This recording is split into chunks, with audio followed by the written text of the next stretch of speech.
prairies of the West, by way of strays from the Spanish conquest to the south, came the horse.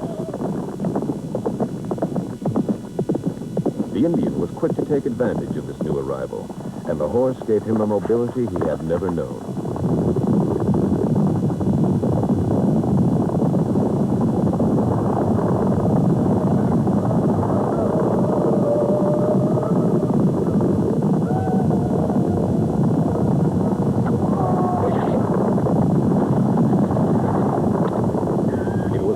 Of freedom on the plains, which was to last less than 150 years before there appeared another horse, a horse of iron, which was to end a way of life forever.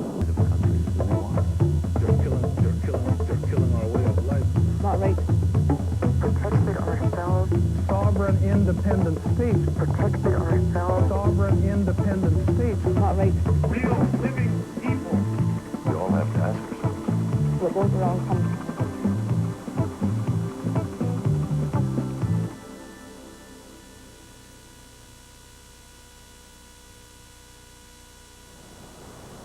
Sego, I'm Dale Montour. Generations of Aboriginal people have had their basic human rights violated simply because of who they were. There's a group of Native men who decided, in spite of all the ill treatment, to go to war to defend this country, to risk their lives for the good of everyone. What greeted those who returned home was a Canadian government who still regarded them as second-class citizens. For some, the scars of racism are deeper than those received at the front lines. They are marching on this day with all the pomp and pageantry of any military parade.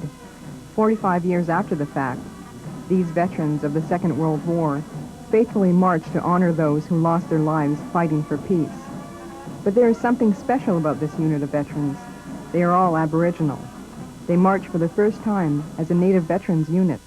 They carry their own colors. For these forgotten soldiers, it was an unforgettable day. We marched here in Vancouver at the cenotaph, and when we were announced that we were participating for the first time as a unit, we got an applause from 5,000 or 6,000 people that were around the cenotaph there. And as we marched along, we got an applause all along. Grand Chief James Scotchman. Jimmy is from the Statliam Nation near Lillooet, British Columbia. He served in 1944 and in 1945 in Canada, England, and continental Europe. Harry LaValle is a Métis from Stonewall, Manitoba. He served from 1941 to 1945 in Canada, England, and continental Europe. 1939, they present to the world the first tangible evidence of Canada's participation in the bitter struggle. The division's first action is slated for the Battle of France under the leadership of General Andy McNaughton. But after a few days ashore on that hopeless venture, they are pulled back to England. There they stand. The boat was the Ile-de-France, and there was 1,000 in the boat, 1,000 troops, and this is the first time I've been on a boat. And we were down at the bottom, and we had to sleep in hammocks. And we started, we had breakfast, we had mutton for breakfast, mutton for lunch, and mutton for supper. So I got sick of mutton. And there was a lot of people who got sick. Some of them laid down and never got up till they were on the other side. It was 11 days and 11 nights going across. We ended up in Liverpool. But I never got sick. We crossed from New York over to an island, I don't know, Rhode Island, Long Island, one of those islands. Then we thought we'd see New York from there next morning, but when we woke up, we were already out in the sea with about 30-foot waves, 35-foot waves, right out of sight. And everybody got seasick. The daily grind under constant threat of Nazi invasion. The nights of guard duty along lonely coastlines. Tough assault courses, realistic landing rehearsals. All are endured for the day when they can take a real smack at Jerry. One experience I had was I was behind a tree in Essen, that's in Holland. Essen is in the Ruhr, the industrial part of Germany. It's war machine. Anyway, it was in Essen in Holland, and it was Easter Sunday, and I was behind this tree. And I was hoping that I would get hit on the leg so I can get out of the war. But I was dodging the bullets. There was a machine gun. Every time I moved, the chips come out of the tree. And there was a sniper also. But when we finally got the machine gun nest and the sniper, we stood up, the doors opened, and people came out and gave us eggs, boiled eggs, hard-boiled eggs for Easter. My first day in the front line, we started marching. We got off the trucks and started marching, and they were telling us the front line was down the road there. And I noticed some bodies over here and some bodies on this side, you know, soldiers. And I didn't want to look. I didn't want to see a dead soldier. And I figured, well, gee, I'm going to the front line. I should be brave and look. So I looked over there, and my first dead, it was a German soldier that I seen. German pivot on the Adriatic is taken in bloody battles reaching ferocious pitch.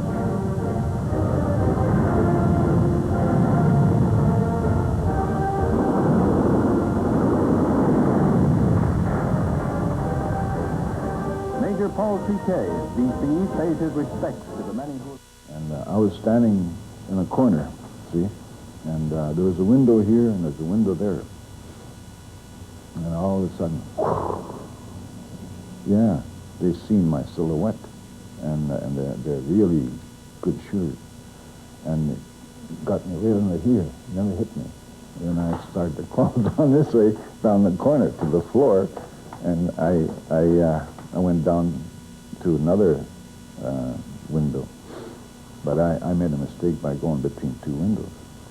So, and they're really sharp shooters. As a result, we got started getting shot up with 105 shells, 105 millimeter shells. And as they were landing, all the boys ran down the trapdoor and went in a basement of the flour mill. And I come along, and I didn't make it to the trapdoor, so I got between two flour mill machineries. And I was standing there, and I could hear these shells. I could hear them going by. They just whisper as they go by. And so there was a lull, and I got down. I went down the trap door, and I got downstairs. And, what happened to you? I says, I didn't make it to the trap door. I got stuck up there. And I said I was listening, and I could hear a machine gun. I says, I heard the machine guns firing, and I listened closer. It was my knees knocking together. I said,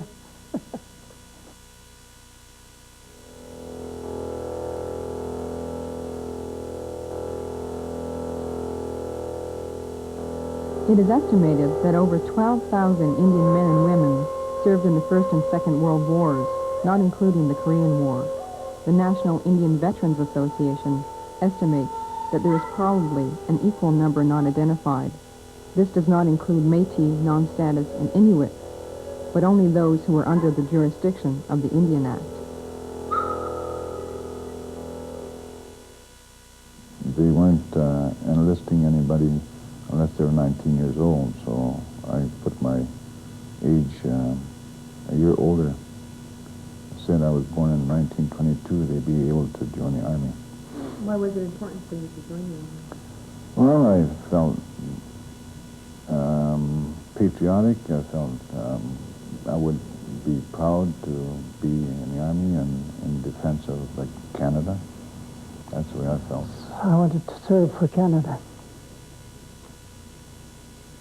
And when I got over, and while I waited my call, I worked at the shipyards in North Vancouver. And then when I got my call, I decided to go active service. Jimmy left behind a 5-week-old daughter. They went to war for a country whose government in the early part of the century thought of them as nothing less than savages. They went to war for a country who didn't even allow them to vote, but fight they did. And what is undisputed is their bravery. Many Aboriginal soldiers were decorated several times over. They were excellent marksmen, cool under fire, and their contribution as scouts and snipers is unsurpassed. What is also undisputed is the discriminatory treatment these same veterans received before they left and when they returned home as decorated heroes. This is the Canadian War Museum, located on Sussex Drive in Ottawa.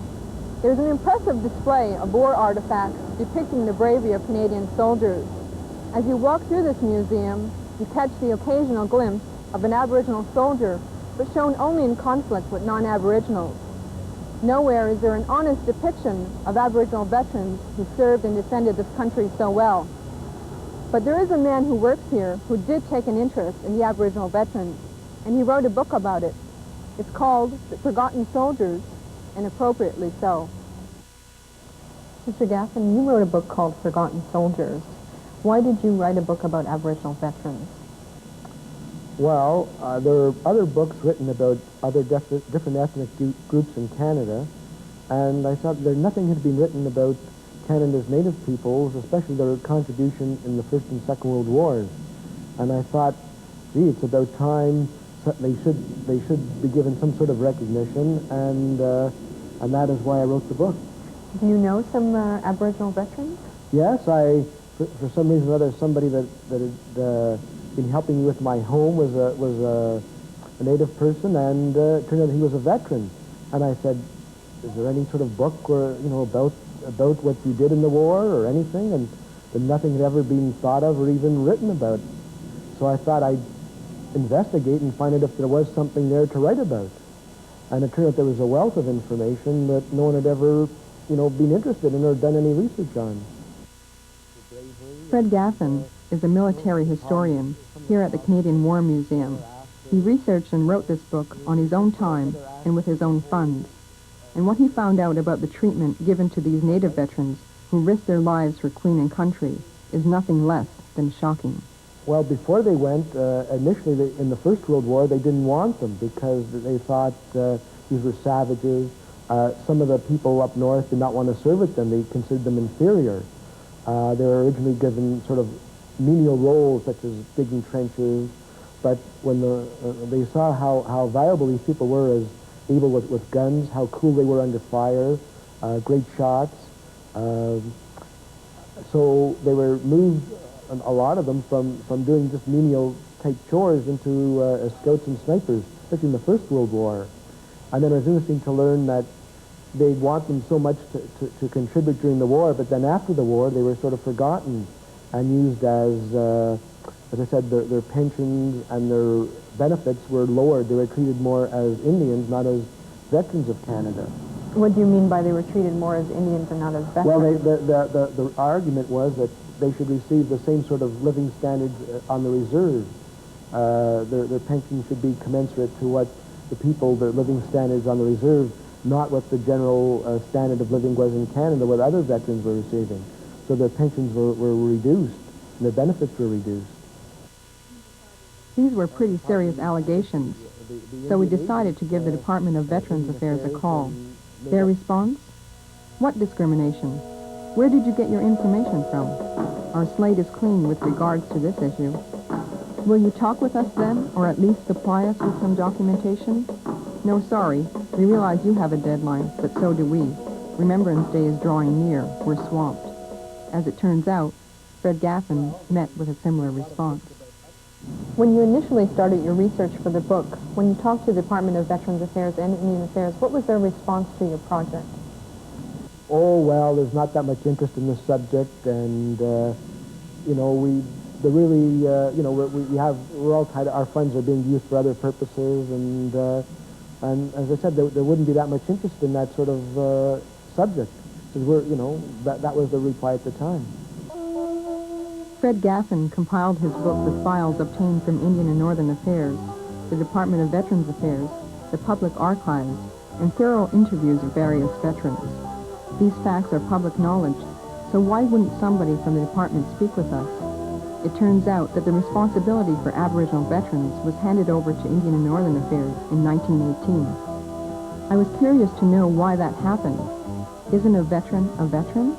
Well, I think it was sort of a conflict of jurisdictions, and I guess at the time Veterans Affairs conceded or turned over responsibility to Indian Affairs. It's sort of the, good guy, bad guy sort of thing, and I guess the people with the most influence took control. As I said, Veterans Affairs let the Indian Affairs control, the type of pensions and that sort of thing, which is unfortunate, but that's what happened.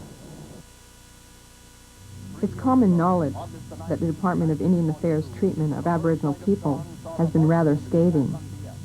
But with its treatment towards Native war veterans, their behavior has been and remains unforgivable.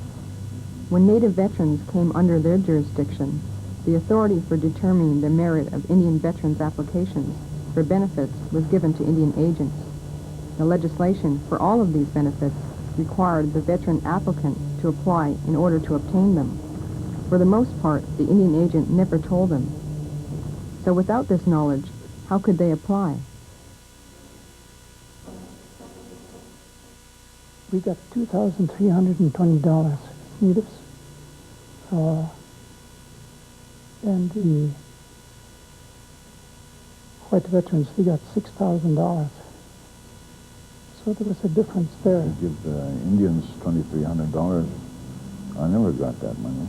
And I had done, I was overseas, like I was in the Army from 41 to 45. So that's about 3.5 years ago. 2.5 years. No, 4.5 years, almost 5 years I was in the Army. So I don't know, maybe you were supposed to apply for that. I don't know. Well, the Indian agent was sort of responsible for the management of the funds of a lot of the Indians because they felt that they were sort of children, they couldn't manage their own funds, and they were more responsible. So as I said, the Indian agent had sort of total control over sometimes pensions of savings bonds, and they would sort of allocate it because they thought the Indians would spend the money all at once. This is the myth, that they would spend all their money and blow it for some reason or other. So the Indian agent at that time controlled the funds. Now I have been told and that Indian agents did not give the money to the people that they were supposed to give it to, that they pocketed it themselves or it disappeared for some reason or other. Now I haven't been able to go into each specific case, but I have heard charges to that effect. It would seem that the goal was not simply to ensure that Indian Affairs exercised jurisdiction over Indians in all matters concerning Indians, but to secure lands and resources for returning non-native soldiers. The government at the time undertook to target the surrender of reserve lands to give to non-natives under the Veterans Land Act. Native veterans were not entitled to these grants of land. Instead, they had to borrow money with interest to buy land that their band had originally surrendered in the first place. Veterans Affairs bought up a good deal of reserve land out west, and these were made eligible for the white Indian, for the white settlers, for the white veterans. But the Indian veteran was not eligible for this land because there were sort of various other laws and regulations. Because they lived on the reserves, they were not sort of eligible for these land grants. So here, Veterans Affairs had bought up a lot of extra, which they considered extra Indian reserve land, and given them to the white veterans, while the Indian veterans could not make use of that land. Land was available to the native veterans, but only if they chose to live off the reserve, and at the cost of enfranchising and losing their status. Ron George is president of the United Native Nations in Vancouver, British Columbia. The UNN is a non-profit society established to create opportunities for Aboriginal people of BC. Ron's uncle, Andrew George, is a veteran of the Second World War, and after years of frustration, he decided to establish the BC chapter of the Native Indian Veterans Association. The United Native Nations has given them full support, and that has included their help in seeking redress for the benefits the veterans never received when they came home.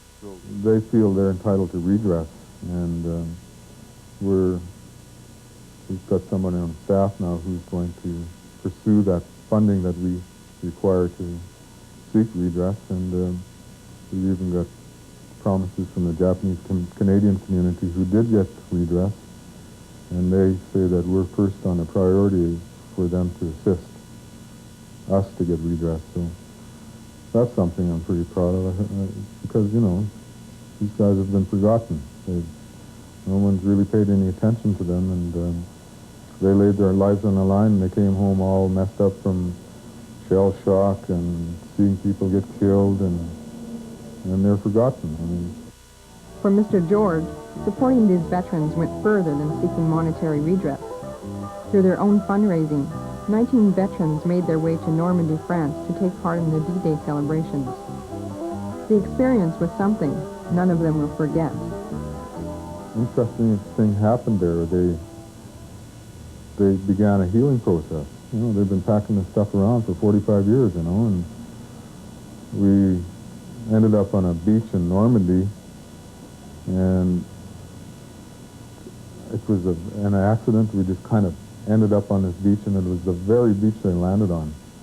So to me, it was preordained, and that's where I saw the healing process begin. We were flying along to look for Caen, where the Canadians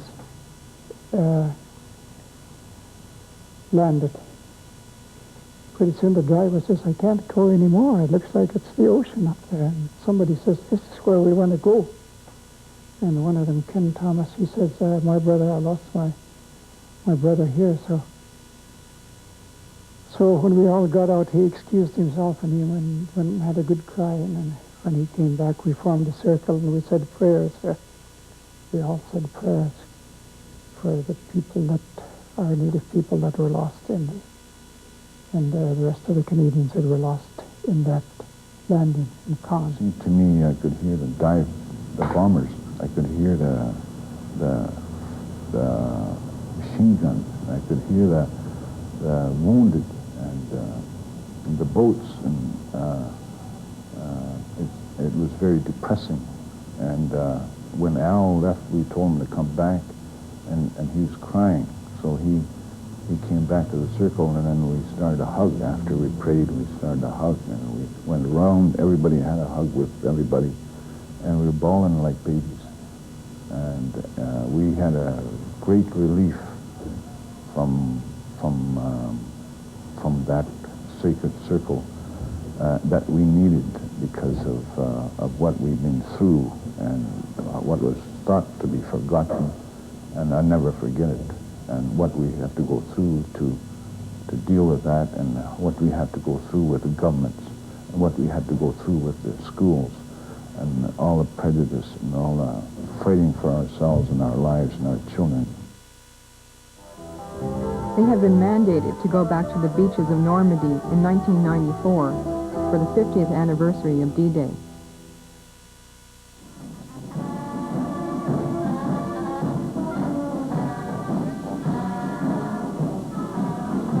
Despite the neglect and lack of recognition, many Native war veterans remain loyal to this country and stand by their decision to become soldiers. Let us hope that the country they served will return the same respect before it is too late and these brave soldiers are gone.